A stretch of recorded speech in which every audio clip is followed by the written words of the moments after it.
এই পর্বে আমরা HTML এর টেক্সট ফান্ডামেন্টাল এই বিষয়গুলো সম্পর্কে আলোচনা করব। টেক্সট সম্পর্কে বিস্তারিত আলোচনা করব।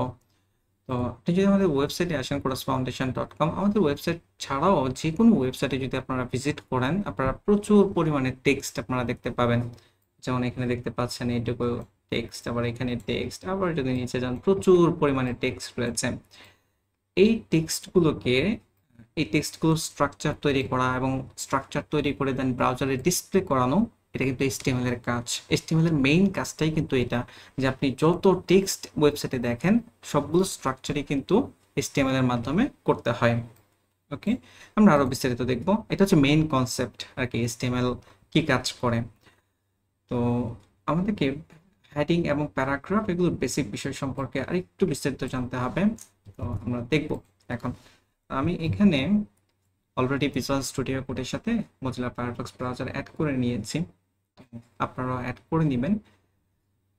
এখানে index.html এই ফাইলটাতে মূলত কাজ করতেছি। এখানে আরো কিছু ফাইল রয়েছে readme.md, এগুলো আপনাদের জানার দরকার নাই আপাতত। এগুলো কি কাজ করে, মূলত যেটা দরকার সেটা হচ্ছে index.html। ওকে, তো এটা অলরেডি ক্রিয়েট করা রয়েছে, রানও করা রয়েছে। আমি এটা মিনিমাইজ করে রাখি। আর এখানে আমি HTML এর যে বেসিক স্ট্রাকচার যেটা, এটা নিয়ে আসতেছি। আপনার HTML দেন :5 HTML:5 লিখে যদি আপনারা ট্যাব প্রেস করেন কিবোর্ড থেকে, তাহলে কিন্তু একটা বেসিক স্ট্রাকচার আসে। ওকে, তো এটা সহজে কাজ করা যায়। এটা বারবারই হয়তো আমাদের করা লাগবে। ওকে, তো আপনারা শর্টকাট জেনে নিলেন। আমি আবারও বলতেছি HTML:5 দেন হচ্ছে ট্যাব। যদি কোনো কারণে ট্যাব কাজ না করে কারো, কন্ট্রোল ই প্রেস করলে কাজ করতে পারে, বাট আমার এখানে কন্ট্রোল ই কাজ করে না, ট্যাব কাজ করে। HTML:5 দেন ট্যাব প্রেস করলেই দেখতে পাচ্ছেন আসছে। ওকে, তো এগুলো অলরেডি আপনারা জানেন। ডক টাইপ ছোট হাতে লিখলেও সমস্যা নাই, এরকম বড় হাতে লিখলেও কোনো সমস্যা নাই, আপনি লিখতে পারেন। এখানে দেখতে পাচ্ছেন ইটিএফটা বড় হাতে লিখেছে, সমস্যা হবে না কোনো। Meta name viewport content width equal device width, এটা লিখলেও হয়। পাশাপাশি যদি আপনি ইনিশিয়াল স্কেল ইকুয়াল 1.0 এটুকু লিখে দেন, এটা লিখলেও কোনো সমস্যা নাই। ওকে, তো এটুকু রাখতে পারেন, সমস্যা হবে না কোনো। তারপর টাইটেল, এই জায়গায় আমরা ফর এক্সাম্পল এখানে HTML দিলাম এবং সেভ করতেছি। বাট এখানে আমরা আউটপুটটা এখনো দেখতে পাইনি, HTML লেখাটা আসে নাই। রিলোড দিচ্ছি, আচ্ছা এখন আসছে। ওকে, জানি না কেন আগে রিফ্রেশ হয় নাই। ওকে, এখন আমরা বডিতে যাচ্ছি। বডিতে যাওয়ার পর এখানে আমরা একটা কমেন্ট করি, যে দা বেসিক হেডিং এবং প্যারাগ্রাফ নিয়ে যেহেতু আমি আলোচনা করতেছি, তো এটা কমেন্টের ভিতরে রাখতেছি আমি। আপনারা জানেন কিভাবে কমেন্ট করতে হয়। ওকে, দেন হচ্ছে আমি এটাকে কাট করে Ctrl+X দিয়ে কাট করে এটা এখানে রেখে দিচ্ছি। ওকে, আপনারা বুঝতে পারেন আর কি যে আমি কোন টপিক নিয়ে কাজ করতেছি এখানে। হেডিং এর যে ব্যাপারটা আপনারা অলরেডি জানেন, 6টি হেডিং রয়েছে H1 থেকে H6 পর্যন্ত। আমরা একটু যদি দেখি H1, আমি এখানে এলিমেন্টটা ট্যাব প্রেস করতেছি, ওপেনিং এবং ক্লোজিং হয়ে গেল। দেন লরেমের ধরেন 5টা ওয়ার্ড এখানে আমি নিচ্ছি, লরেম 5 লিখে ট্যাব প্রেস করলে দেখতে পাচ্ছেন আউটপুট। তো একইভাবে H2 লরেম, এখানে ধরেন 3টা ওয়ার্ড নিলাম। এখন এই যে H1 আমরা এখানে ইউজ করলাম, এটা হচ্ছে টপ লেভেল হেডিং, মানে মেইন হেডিং। একটা ওয়েবসাইটে মেইন হেডিংটা রাখা হয় হচ্ছে H1 এলিমেন্টের মাধ্যমে। আর আপনাদেরকে অলরেডি আমি বলেছি যে একটা পেজে H1 একবার ব্যবহার করা উচিত। তারপর H2 হচ্ছে সাব হেডিং। ওকে, H1 এর পর আপনি H2 ব্যবহার করতে পারেন। দেন হচ্ছে আপনি যদি H3 ব্যবহার করেন, এটা হচ্ছে সাব হেডিং। ওকে, লরেম 3। এগুলোর ইমপ্লিমেন্টেশন নিয়ে পরবর্তীতে আরো আমরা কাজ করব। আপাতত জাস্ট আউটপুটগুলো দেখেন যে ভিজুয়ালি কিরকম আমরা দেখতে পাচ্ছি আউটপুটগুলো। H4, এখানে লরেমের সে 5টা ওয়ার্ড নিচ্ছি, দেখতে পাচ্ছেন H4 আসছে। তারপর H5, এখানে হচ্ছে লরেমের 7টা ওয়ার্ড নিলাম। ওকে, এই জায়গায় আসছে H5। দেন H6, দেন এখানে লরেমের 2টা ওয়ার্ড নিলাম। ওকে, দেখতে পাচ্ছেন আসছে এখানে। তো H1 থেকে H6 পর্যন্ত হেডিং আমরা ব্যবহার করতে পারবো। সিকোয়েন্স অনুযায়ী ব্যবহার করাটাই ভালো। ওকে, মানে H1 এর পর H2, তারপর H3, তারপর H4, তারপর H5, তারপর হচ্ছে H6। তো যে কোনো একটা ওয়েবসাইটে যদি আপনি ভিজিট করেন, ধরেন আমি আপনাদেরকে আমাদের ওয়েবসাইটে নিয়ে যাচ্ছি, যে এটা হচ্ছে টপ লেভেল হেডিং, বা যে কোনো একটা ব্লগ পোস্টে আমি নিয়ে যাই, ব্লগে যাচ্ছি। ব্লগে যাওয়ার পর ধরেন এখানে যে কোনো একটা পোস্ট আমি ওপেন করলাম, এটা হচ্ছে টপ লেভেল হেডিং, একদম মানে H1 এর ভিতরে রাখা রয়েছে। তারপর হচ্ছে H2, এভাবে মূলত আসবে আর কি। ওকে, আর যে লেখাগুলো দেখতে পাচ্ছেন এগুলো এগুলো হচ্ছে প্যারাগ্রাফ, ছোট ছোট প্যারাগ্রাফ, এক লাইনে থাকতে পারে, একের অধিক লাইনে থাকতে পারে। আর প্যারাগ্রাফগুলো আমরা ব্যবহার করব হচ্ছে পি ট্যাগের মাধ্যমে। তো আমি এই জায়গায় পি দেন ট্যাব প্রেস করতেছি, দেন লরেমের এখানে র্যান্ডম কিছু টেক্সট নিচ্ছি, দেখতে পাচ্ছেন এটা হচ্ছে প্যারাগ্রাফ। এখন আমরা দেখব হচ্ছে যে ইমপ্লিমেন্ট করবো যে স্ট্রাকচারটা কিভাবে হয়, বেসিক যে স্ট্রাকচারটা এটা আমরা একটু দেখবো যে ইমপ্লিমেন্টিং স্ট্রাকচারাল হায়ারার্কি। কপি করতেছি, কপি করার পর দেন হচ্ছে নিচে যাচ্ছি, নিচে যাওয়ার পর এই জায়গায় পেস্ট করে দিচ্ছি। আপনাদেরকে ধরুন আমি এই লাইনটাকে কমেন্ট করব, মানে কমেন্টের ভিতরে রাখতে যাচ্ছি। এখন এটা আপনি কিবোর্ড দিয়ে শর্টকাটের মাধ্যমে কিভাবে করবেন, তো প্রথমে আপনাদেরকে যেটা করতে হবে কন্ট্রোল কে প্রেস করতে হবে, তখন এই যে এই জায়গায় এই লেখাটা আসতে পারে, দেখতে পাচ্ছেন এখানে, দেন কন্ট্রোল সি। আচ্ছা আমার একটু দেরি হয়ে গেছে, একটু দ্রুত করতে হবে। এই যে কন্ট্রোল কে প্রেস করলাম, দেন কন্ট্রোল সি প্রেস করলাম, কন্ট্রোল সি। তো দেখতেই পাচ্ছেন এখন কিন্তু কমেন্ট হয়ে গেল এটা। আবার যদি মনে করেন যে আমি কমেন্ট রাখবেন না, ওকে, আবার আগে যেরকম ছিল ওরকম করে ফেলবেন, তাহলে কি করতে হবে, আবার কন্ট্রোল কে দেন কন্ট্রোল ইউ একসাথে প্রেস করলে দেখতে পাচ্ছেন কমেন্ট চলে গেছে। তো আমি এটা কমেন্টের ভিতরেই রাখতে যাচ্ছি। তারপর এই জায়গায় আমরা ইমপ্লিমেন্ট করি যে এই স্ট্রাকচারগুলো কিভাবে তৈরি করতে হয়, হেডিংগুলো আরো প্রপারলি কিভাবে ব্যবহার করা যায়, আমরা একটা এক্সাম্পল দেখি। ধরেন আপনি একটা গল্প লিখবেন, আপনার ওয়েবসাইটে একটা গল্প আপনি পাবলিশ করবেন। এখন আপনার একটা টপ লেভেল হেডিং দরকার, ফর এক্সাম্পল H1 এর মাধ্যমে আমরা একটা for example the lorem story, আমরা এইরকম কিছু একটা হেডিং দিলাম, ঠিক আছে।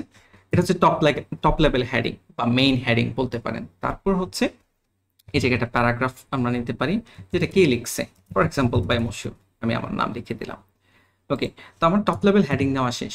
এখন হচ্ছে আমি একটা সাব হেডিং নিতে যাচ্ছি। তো সাব হেডিং এর ক্ষেত্রে আপনারা ব্যবহার করতে পারেন H2 এলিমেন্ট। তো H2 নিচ্ছি।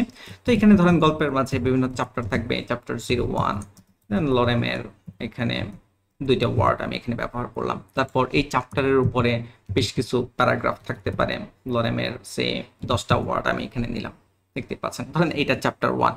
তো একইভাবে আমি আরেকটা চ্যাপ্টার নিলাম, চ্যাপ্টার 2 ফর এক্সাম্পল। তাহলে জাস্ট আমি কপি করে পেস্ট করে দিলাম, আর এখানে H, আচ্ছা চ্যাপ্টার 2 আমি সাব হেডিং যেহেতু সেম H2 ই রাখবো। এখন ধরেন এই চ্যাপ্টার 2তে আমি আরেকটা হেডিং রাখতে যাচ্ছি, সাব হেডিং। এটা সাব হেডিং, দেন এটার আরেকটা সাব হেডিং থাকবে।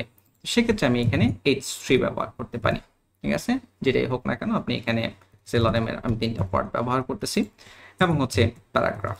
ওকে, লরেম দিয়ে তো জাস্ট আমি এক্সাম্পল দিচ্ছি, এখানে তো নর্মালি পরবর্তীতে টেক্সট থাকবে। তো এইভাবে মূলত আমাদেরকে স্ট্রাকচারগুলো ইমপ্লিমেন্ট করতে হয়। ধরেন আপনি সাব হেডিংকে যদি H3 দিয়ে প্রকাশ করেন তাহলে কিন্তু সমস্যা, সার্চ ইঞ্জিন অপটিমাইজেশন পারপাসে এগুলো প্রবলেম ক্রিয়েট করবে। ওকে, তো এই জন্য এই সিকোয়েন্সগুলো বা যে স্ট্রাকচার অনুযায়ী ব্যবহার করার দরকার আমাদের ওইভাবেই ব্যবহার করা উচিত। আশা করি বুঝতে পেরেছেন। এরপর আমরা যে বিষয়টা নিয়ে আলোচনা করব সেটি হচ্ছে why do we need semantics। এটা কপি করতেছি, কপি করার পর দেন হচ্ছে আমরা নিচে এখানে আবার পেস্ট করে দিচ্ছি, কন্ট্রোল পি এবং হচ্ছে কন্ট্রোল কে কন্ট্রোল সি, কমেন্টের ভিতরে নিয়ে নিলাম। আচ্ছা, সিমান্টিক জিনিসটা আমরা একটু বোঝার চেষ্টা করি যে এটা কি জিনিস, এটা কেন প্রয়োজন, এটাও আমাদেরকে একটু জানতে হবে। আমাদের এখানে HTML অনেকগুলো এলিমেন্ট রয়েছে। এখন যেই এলিমেন্ট যেই পারপাসে তৈরি করা হয়েছে ওই পারপাসে কিন্তু আমাদেরকে ব্যবহার করতে হবে, না হলে অনেক ক্ষেত্রে প্রবলেম ক্রিয়েট হবে। ফর এক্সাম্পল H1 আপনার কেন ব্যবহার করা হয়েছে, H1 ব্যবহার করা হয়েছে টপ লেভেল হেডিং এর জন্য। ওকে, মেইন হেডিং আপনি বলতে পারেন, মেইন হেডিং বা টপ লেভেল হেডিং। ওকে, এখন এখানে যে আমরা লিখলাম মেইন হেডিং, যে আউটপুটটা আপনারা এখানে দেখতে পাচ্ছেন, এই সেম আউটপুট কিন্তু আমরা ডিফারেন্ট ওয়েতে নিয়ে আসতে পারবো। ফর এক্সাম্পল আমি যদি এখানে স্পান এলিমেন্ট ব্যবহার করি, স্পান লিখে যদি ট্যাপ প্রেস করি, দেন এখানে ধরেন এই মেইন হেডিং এই লেখাটা আমি রাখলাম, কপি করতেছি, কপি করার পর দেন পেস্ট করে দিলাম, পেস্ট করে দেওয়ার পর এখানে দেখতে পাচ্ছেন আউটপুট আসছে। এখন এইটাকে কিন্তু আমি স্টাইল করে অ্যাট্রিবিউট ব্যবহার করে, for example style attribute equal the double quotation, then হচ্ছে আমরা এখানে value for example font size colon দিয়ে আছে। আচ্ছা, এই জিনিসগুলো HTML আমরা ব্যবহার করতেছি, এই কাজগুলো CSS এর মাধ্যমেও করা যায়, আমরা পরবর্তীতে দেখব।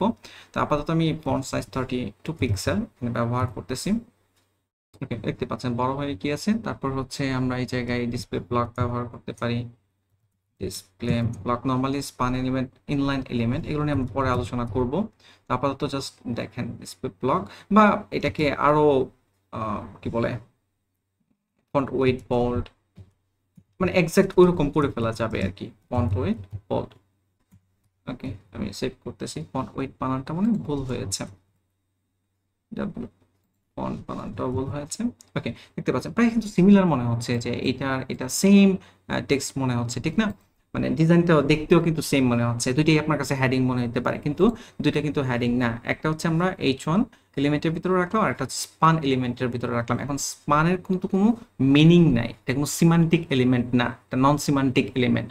ওকে, বাট এইটা কিন্তু সিমান্টিক এলিমেন্ট H1। এখন এইটা কেন ব্যবহার করা উচিত? কারণ হচ্ছে আমি আপনাদেরকে একটু প্র্যাকটিক্যালি দেখানোর চেষ্টা করি।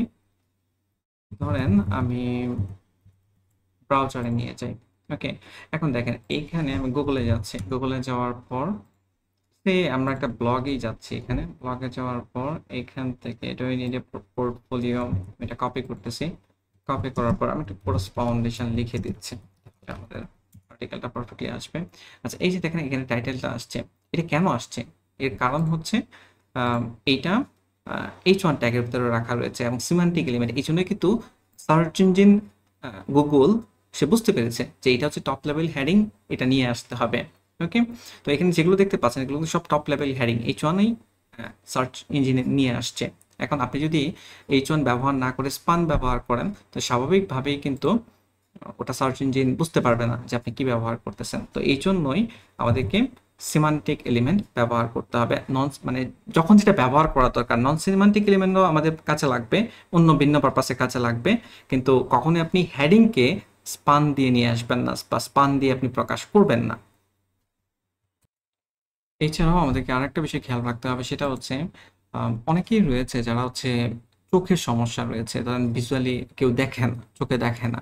তো অনেকে কিন্তু বাইরের কান্ট্রিতে তারা সুন্দরভাবে সফটওয়্যার ব্যবহার করে ওয়েবসাইট পড়ার বোঝার চেষ্টা করে। ওকে, স্ক্রিন রিডার সফটওয়্যার রয়েছে, ওটার মাধ্যমে আপনার একটা ওয়েবসাইটের পেজে কি রয়েছে এগুলো তারা পড়তে পারে। ওকে, মানে শুনতে পারে আর কি, চোখে দেখে না, দেখা তো যাবে না, শুনতে পারে আর কি। এখন আপনি যদি H1 H2 H3 এগুলো ব্যবহার না করেন, তাহলে কিন্তু তারা ওই জিনিসটা বুঝতে পারবে না যে আপনি কি টপিকের উপরে পরবর্তী জিনিসগুলো আসতেছে। তার পুরো আর্টিকেল কিন্তু পড়তে হবে বোঝার জন্য যে আপনি কি টেক্সট রাখছেন ওভারঅল পুরো ওয়েবসাইটে। বাট হেডিংগুলো যদি থাকে প্রপারলি, তাহলে কিন্তু সহজেই সে বুঝতে পারবে যে কোন টপিক কোন জায়গায় রয়েছে। ওকে, আর আমাদের এই স্ট্রাকচারগুলো ফলো করাটাও ইম্পর্টেন্ট, কারণ হচ্ছে আপনি যদি এই H1P H2 এগুলো যদি ব্যবহার না করেন, সব যদি এক লাইনে হয়, ফর এক্সাম্পল আমি যদি এরকম লিখি, ধরেন একটা প্যারাগ্রাফের ভিতরে আপনি, অথবা প্যারাগ্রাফ আপনি ব্যবহার করলেন না, ধরেন 100 ওয়ার্ড আমি এখানে ব্যবহার করলাম। এখন দেখেন এইটুকু যদি আপনি চিন্তা করেন, এখানে কোনটা হেডিং কোনটা টেক্সট কিছুই কিন্তু বোঝা যাবে না। তো এই জন্য আমাদের ওয়েবসাইট তৈরি করার সময় কিন্তু সুন্দরভাবে স্ট্রাকচার মেনটেন করতে হয়। কারণ মানুষজন একটা ওয়েবসাইটে যখন ভিজিট করে, খুবই অল্প সময়ের জন্য ভিজিট করে, তো খুব সহজেই খুব দ্রুত যেন তার যে প্রয়োজনীয় ইনফরমেশন সেটা যেন সে খুঁজে পেয়ে যায়, এই জন্য মূলত আমাদেরকে স্ট্রাকচারগুলো ইমপ্লিমেন্ট করতে হয়। ওকে, আশা করি ব্যাপারটা আপনারা ক্লিয়ারলি বুঝতে পেরেছেন। এটা আমি ক্রস করে দিচ্ছি। এখন আমরা হচ্ছে লিস্ট নিয়ে আলোচনা করব। লিস্ট আপনারা সব জায়গায় বিভিন্ন ওয়েবসাইটে যখন ভিজিট করেন প্রচুর পরিমাণে লিস্ট আপনারা দেখতে পান। যেমন আমাদের ওয়েবসাইটে correspondence.com যদি আপনারা আসেন, যেমন এখানে দেখেন সাম ইউজফুল লিঙ্কস, আপনি সুন্দর করে অনেকগুলো লিঙ্কস এখানে দেখতে পাচ্ছেন, এটা একটা লিস্ট। ওকে, এরকম আরও অনেক লিস্ট রয়েছে, আপনার ওয়েবসাইট খেয়াল করলেই দেখতে পাবেন আর কি। তো আমরা দেখবো যে এই লিস্টগুলো কিভাবে তৈরি করতে হয়। লিস্টের আবার তিনটা প্রকারভেদ রয়েছে, এক হচ্ছে আনঅর্ডার্ড লিস্ট, অর্ডার্ড লিস্ট, আর হচ্ছে ডেসক্রিপশন লিস্ট। ওকে, লেখার দরকার নেই, ডেসক্রিপশন লিস্ট। আর নেস্টিং লিস্টটা আসলে আনঅর্ডারটাও ব্যবহার করা যায়, অর্ডারটাও ব্যবহার করা যায়। আমি অর্ডারের আন্ডারে লিখেছি, আমরা দেখবো কিভাবে ব্যবহার করতে হয়। আনঅর্ডার্ড লিস্ট, এটা নিয়ে আমরা কাজ করতেছি। আমি একটু এখান থেকে জাস্ট লিস্টটা কপি করে নিচ্ছি। ওকে, দেন হচ্ছে এই জায়গায় পেস্ট করে দিচ্ছি লিস্ট, আর এটাকে আমাদেরকে কমেন্টের ভিতরে রাখতে হবে। Control K, control C. ওকে, তো আনঅর্ডার যেটা আমরা, আচ্ছা এইটাও আমি কমেন্টের ভিতরে রাখি যেন আপনারা বুঝতে সুবিধা হয়। ওকে, কপি করতেছি। কপি করার পর দেন এই জায়গায় আনঅর্ডার্ড, এটা আমরা প্রথমে দেখবো আর কি লিস্টে। তো আনঅর্ডার্ড লিস্টের ক্ষেত্রে আমাদেরকে ইউএল এলিমেন্ট ব্যবহার করতে হবে, ইউএল আনঅর্ডার্ড লিস্ট। দেন ট্যাব প্রেস করতেছি, দেখতে পাচ্ছেন এখানে ওপেনিং এবং ক্লোজিং চলে এসেছে। তারপর হচ্ছে এলআই, এলআই মানে হচ্ছে লিস্ট আইটেম আর কি। তো এলআই, দেন ট্যাব প্রেস করতেছি, তো এখানেও এলআই এলিমেন্ট চলে এসেছে এবং অটোমেটিকলি এই জায়গায় দেখতে পাচ্ছেন একটা বুলেট পয়েন্ট আসছে। এখন আপনি এখানে যে আইটেমগুলো রাখতে চান রাখতে পারেন। ফর এক্সাম্পল আপনি যদি পেজের নাম রাখতে চান হোম, ওকে আমি এখানে কন্ট্রোল সি কপি করতেছি, দেন কন্ট্রোল ভি দিয়ে পেস্ট করে দিচ্ছি। দেন অ্যাবাউট, ওকে তারপর হচ্ছে এভাবে আরো যদি লিস্ট আইটেম আপনি রাখতে চান, যে কোনো কিছু আপনার যেটা রাখার দরকার আপনি রাখতে পারেন। ফর এক্সাম্পল আমি এখানে ব্লগ এটা লিখে দিলাম। ওকে, দেখতে পাচ্ছেন এখানে আসছে হোম অ্যাবাউট ব্লগ। তাহলে এটা হচ্ছে আনঅর্ডার্ড লিস্ট। তারপর হচ্ছে আমরা দেখবো অর্ডার্ড লিস্ট। তাহলে আমরা অর্ডার, আমি এটা কপি করতেছি, কপি করার পর দেন হচ্ছে এই জায়গায় পেস্ট করে দিচ্ছি, এটা বড় হাতের করে দিচ্ছি, কন্ট্রোল কে, কন্ট্রোল সি। তারপর হচ্ছে অর্ডার লিস্টের ক্ষেত্রে আমাদেরকে ওয়েল এলিমেন্ট ব্যবহার করতে হবে। তো ওয়েল লিখে আমি ট্যাব প্রেস করলাম, দেখতে পাচ্ছেন আসছে এখানে। দেন হচ্ছে এর ভিতরে সেম অ্যালাই লিস্ট আইটেম। এখন এখানে আপনি যাই লিখেন না কেন, ফর এক্সাম্পল আমি কিছু ফ্রুটস এর নাম লিখতেছি, অ্যাপল, দেন হচ্ছে অরেঞ্জ, তারপর হচ্ছে ম্যাঙ্গো ফর এক্সাম্পল। ওকে, দেখতেই পাচ্ছেন এই জায়গায় অ্যাপল, অরেঞ্জ, ম্যাঙ্গো, এগুলো কিন্তু 1 2 3 সিকোয়েন্স অনুযায়ী আসছে অর্ডার, এই জন্য অর্ডার লিস্ট বলা হয় এটাকে। আবার আপনি অর্ডার লিস্টের ভিতরে আনঅর্ডার লিস্টও তৈরি করতে পারবেন যদি আপনি চান আর কি। ধরেন আমি ওয়েল এর ভিতরে এই জায়গায় ইউএল ব্যবহার করতেছি, ইউএল এর ভিতরে আবার এলআই ব্যবহার করতেছি, এলআই এলিমেন্টে এখানে যে কোনো কিছু রাখতে পারি। ফর এক্সাম্পল আমি আপাতত লরেমের 2টা ওয়ার্ড রাখলাম, ঠিক আছে, দেখতে পাচ্ছেন লরেম ইপসাম আসছে। আবার আপনি আরো যদি রাখতে চান রাখতে পারেন, লরেমের এখানে 3টা ওয়ার্ড রাখলাম। ওকে, তাহলে এগুলো হচ্ছে নেস্টেড লিস্ট বলা হয়, মানে আনঅর্ডার্ড বা অর্ডার্ড লিস্টের ভিতরে আপনি আবার লিস্ট তৈরি করতে পারবেন, ঠিক আছে, এই জন্য এটাকে নেস্টিং লিস্ট বলা হয়। ওকে, তারপর হচ্ছে ডেসক্রিপশন, ডেসক্রিপশন লিস্ট আমরা দেখবো কিভাবে তৈরি করতে হয়। কপি করতেছি, কপি করার পর যেখানে লিখতেছি ডেসক্রিপশন লিস্ট। ডেসক্রিপশনের ক্ষেত্রে আমাদেরকে যেটা ব্যবহার করতে হয় ডিএল, ডিএল ব্যবহার করতে হয়। দেন এর ভিতরে হচ্ছে প্রথমে একটা টার্ম ইউজ করতে হয় যে আপনি কোন বিষয়টাকে এক্সপ্লেন করবেন আর কি। ফর এক্সাম্পল এখানে আমরা মিল্ক লিখে দিলাম, বা মিল্ক পাতেন টি লিখে দিলাম। তারপর হচ্ছে এটাকে ডেসক্রাইব করবো, এখন টিটাকে আমরা ডেসক্রাইব করবো ডিডি দিয়ে। তো ডিডি এলিমেন্ট আমাদেরকে ব্যবহার করতে হবে। তো এই জায়গায় ধরেন আমি লিখে দিলাম হট ড্রিঙ্ক, হট ড্রিঙ্ক। ওকে, দেন সেভ করতেছি। এখন যদি আমরা চেক করি এখানে দেখতে পাচ্ছেন টি আর হট ড্রিঙ্ক এখানে কিন্তু আসছে, অনেকটুকু সরে আসছে। তো এটা মূলত এই ডিএল এলিমেন্ট আমরা ব্যবহার করেছি এই জন্য। এখন আমরা যে বিষয়টা জানবো সেটা হচ্ছে এমফাসিস অ্যান্ড ইম্পর্টেন্স, আর হচ্ছে ইটালিয়ান বোল্ড, আন্ডারলাইন, এই বিষয়গুলো নিয়ে একটু আলোচনা করবো। তো এমফাসিস অ্যান্ড ইম্পর্টেন্স এটা নিয়ে আমরা একটু আলোচনা করি আগে। কপি করতেছি। ওকে, দেন হচ্ছে এই জায়গায় আমরা একটা কমেন্টে দিব, এটা কমেন্টে রেখে দিচ্ছি। ওকে, তো এখানে এমফাসিস এটা হচ্ছে ইএম এলিমেন্ট মূলত। হ্যাঁ, আপনি যে কোনো লেখা ধরেন লরেম, 3টা ওয়ার্ড আমি এখানে লিখলাম। তো এখানে দেখতে পাচ্ছেন লরেম ইপসাম ডলার আসছে। এখন আমি যে কোনো একটা লেখা, ফর এক্সাম্পল ইপসাম, এটাকে আমি একটু ইটালিক করতে যাচ্ছি, তো সেক্ষেত্রে আমরা ইএম ব্যবহার করতে পারি। এটা হচ্ছে এমফাসিস। দেন ইএম ক্লোজ করলাম, শুরু করলাম এবং ক্লোজ করলাম। ইএম এলিমেন্টের মাধ্যমে দেখতে পাচ্ছেন এটা একটু বাঁকা হয়ে গেছে। এখন এই সেম কাজটা কিন্তু আবার আপনি আই ট্যাগের মাধ্যমে করতে পারেন। ওকে, যেমন আমি ডলার এই লেখাটা, আচ্ছা নিচে দিই, আমি সেম জিনিসটাই আবার কপি করে পেস্ট করে দিচ্ছি। তারপর এটা হচ্ছে আমাদেরকে সবচেয়ে ভালো হয় এইভাবে না লিখে এটাকে একটা প্যারাগ্রাফের ভিতরে নিয়ে নিই। তো একটা প্যারাগ্রাফের ভিতরে নেই, হ্যাঁ, প্যারাগ্রাফ এলিমেন্ট, দেন এর ভিতরে আমি ব্যবহার করলাম। ওকে, কপি করতেছি, এটা কপি করার পর নিচে আবার পেস্ট করলাম, এখানে পেস্ট করার পর এখন এখানে এমফাসিস ব্যবহার না করে এই জায়গায় আই ইটালি এটা আমি ব্যবহার করলাম। দেখতে পাচ্ছেন সেম কাজই কিন্তু হচ্ছে। ওকে, সেম কাজ হচ্ছে। আবার ইম্পর্টেন্সের যে ব্যাপারটা, এটা হচ্ছে স্ট্রং এলিমেন্ট রয়েছে ওটার মাধ্যমে বোঝাই। আমি একটু আপনাদেরকে দেখাই, তাহলে আপনারা বুঝতে পারবেন। দেন আমি আর এটা নিয়ে আরো বিস্তারিত এক্সপ্লেন করব।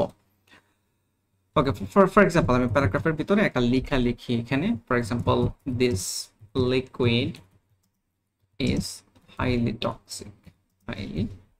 টক্সিক, এটা আমি লিখলাম। এখন এই যে এখানে আমি লিখলাম হাইলি টক্সিক, এই লেখাটা ধরেন আপনি খুবই গুরুত্বপূর্ণ। ওকে, এটা আপনি বোঝাতে চাচ্ছেন বা ইউজারদের কাছে আপনি হাইলাইট করতে যাচ্ছেন, তো সেই ক্ষেত্রে আপনার উচিত হবে এই হাইলি টক্সিক এই লেখাটাকে স্ট্রং এলিমেন্টের ভিতরে রাখা। স্ট্রং, দেন হচ্ছে এখানে আমি এই জায়গায় স্ট্রং লিখে দিলাম। ওকে, দেখতে পাচ্ছেন এটা কিন্তু একটু হাইলাইট হয়ে গিয়েছে। ওকে, আবার এই সেম কাজটাই কিন্তু করা যায় হচ্ছে এই জায়গায় বি ট্যাগের মাধ্যমে, বি এলিমেন্টের মাধ্যমে আর কি। বি বি মানে হচ্ছে বোল্ড এলিমেন্ট। তাহলে এই স্ট্রং আর বি এটার মাঝে পার্থক্য কি? এটার মাঝে পার্থক্যটা হচ্ছে HTML যখন প্রথম পাবলিশ করা হয় তখন মূলত এই আই এলিমেন্ট, বি এলিমেন্ট এগুলো ব্যবহার করা হতো। এখনো ব্যবহার করা যায়, এখনো দেখতে পাচ্ছেন কাজ করতেছে, কিন্তু এগুলো আসলে কোনো সিমান্টিক মিনিং নাই, মানে সঠিক কোনো মিনিং নাই, নো সিমান্টিক। ওকে, কিন্তু এটার একটা মিনিং আছে স্ট্রং, যে এটা মানে গুরুত্বপূর্ণ, এই জিনিসটা মিন করে। ওকে, মিনিং আছে, সার্চ ইঞ্জিন বুঝতে পারে যে এই ওয়ার্ডটা খুবই গুরুত্বপূর্ণ। ওকে, আবার যখন আমরা ব্যবহার করি ওটাও জোর দেওয়া, ওই যে ওয়ার্ডটার উপরে আমরা অ্যাপ্লাই করবো এটা দিয়ে জোর দিচ্ছি, ব্যাপারটা মিন করবে। ওকে, তো এই জন্য মূলত রিকমেন্ড করা হয় এখন যে আই এলিমেন্ট, বি এলিমেন্ট এগুলোর পরিবর্তে আপনি বি এর পরিবর্তে স্ট্রং ব্যবহার করেন, আই এর পরিবর্তে আপনি এলিমেন্ট ব্যবহার করেন। যেমন আমরা এর যদি আর একটু মিনিংফুল যদি আমরা দেখতে চাই, তাহলে এই যে হাইলি টক্সিক এইটুকুর পরে আমি এই জায়গায় আরেকটু এক্সট্রা অ্যাড করতেছি যে this liquid is highly toxic if you drink it comma you may die, এটা আমি লিখে দিলাম। ওকে, এখন এখানে ডাই যে লেখাটা এটাও খুবই এটা এই জায়গাটাতে আমি জোর দিতে যাচ্ছি, তো সেক্ষেত্রে আমি এখানে এলিমেন্ট ব্যবহার করতে পারি, স্ল্যাশ দেখতে পাচ্ছেন। তো এই জায়গায় আবার আপনি চাইলে এটাকে স্ট্রংও ব্যবহার করতে পারেন, যেমন ইমেড ডাই এই লেখাটার উপরে আমরা স্ট্রং এলিমেন্ট ব্যবহার করতে পারি। ঠিক আছে, তাহলে জিনিসগুলো মিনিংফুল হয়। তো স্ট্রং এলিমেন্ট এখানে ব্যবহার করলাম, এটা এমফাসিসের পরে শেষ হবে আর কি। দেখতে পাচ্ছেন এটুকু স্ট্রং দেখাচ্ছে এবং এইটা আবার আলাদাভাবে জোর দেওয়া হচ্ছে। ঠিক আছে, ইমেড ডাই এটা আবার কোথেকে আসলো, এস। ওকে, আমরা আরেকটি এলিমেন্ট নিয়ে আলোচনা করব, সেটা হচ্ছে যে ইউ দেন ট্যাব প্রেস করতেছি। আপনারা জানেন যে ইউটি আন্ডারলাইন মিন করে। তো এখানে যে কোনো কিছু ধরেন লরেম, আমি একটা ওয়ার্ড, এতগুলো তো রাখতে যাচ্ছি না, একটাই রাখতে যাচ্ছি লরেম। ওকে, দেখতে পাচ্ছেন আসছে। এখন যখন আমরা ইউ ব্যবহার করতেছি নিচে একটা আন্ডারলাইন আসছে। এখন এটা কেন তৈরি করা হয়েছে? এই এলিমেন্টটা মূলত হচ্ছে আপনি কোনো একটা নামের নিচে অথবা কোনো একটা স্পেলিং মিস্টেক করেছেন, ওই জায়গায় ওটাকে বোঝানোর জন্য আন্ডারলাইন ব্যবহার করা হয়। তবে এইটা ব্যবহার না করাটাই ভালো, মানে স্পেলিং, প্রপার নাম এগুলো ছাড়া অন্য ক্ষেত্রে আসলে ব্যবহার না করাটাই ভালো। এটার কারণ হচ্ছে আপনারা জানেন যে আমরা যখন বিভিন্ন ওয়েবসাইটে ভিজিট করি, দাঁড়ান আমি দেখাই আমি আপনাদেরকে। ওকে, ধরুন coursefoundation.com, এখানে ভিজিট করার পর এখান থেকে স্টুডেন্ট সাকসেস, দেন হচ্ছে আমি চলে গেলাম এই যে টেস্টিমোনিয়াল। এখন এই যে টেস্টিমোনিয়াল এখানে লেখা, এটার নিচে কিন্তু আন্ডারলাইন আছে। তো যখন আমরা বিভিন্ন ওয়েবসাইটে ভিজিট করি তখন কিন্তু আমরা এই আন্ডারলাইনটা দেখলে বুঝতে পারি যে এটা একটা লিঙ্ক। ওকে, ওই পারপাসে মূলত আন্ডারলাইনটা এখানে দেওয়া হয়। ওকে, তো এখানে ক্লিক করলে লিঙ্কে চলে যাবে, দেখতেই পাচ্ছেন। এখন যেহেতু আন্ডারলাইনটা লিঙ্ক পারপাসে বেশি পরিমাণে গ্লোবালি ওয়েবে ইউজ করা হয়, তো নর্মালি আসলে এইভাবে আন্ডারলাইন ব্যবহার না করাটাই ভালো। ওকে, লিঙ্ক হলে আপনি অ্যাঙ্কর ট্যাগের মাধ্যমে ব্যবহার করেন, আর ইউট্যাগ এমনিতেও ব্যবহার করার দরকার নাই। এর কারণ হচ্ছে এই কাজটা কিন্তু সিএসএস এর মাধ্যমে করা যায়। সিএসএস এর টেক্সট ডেকোরেশন আন্ডারলাইন দিয়ে করা যায়। তো এটা আমরা যখন সিএসএস দেখবো তখন আসবে।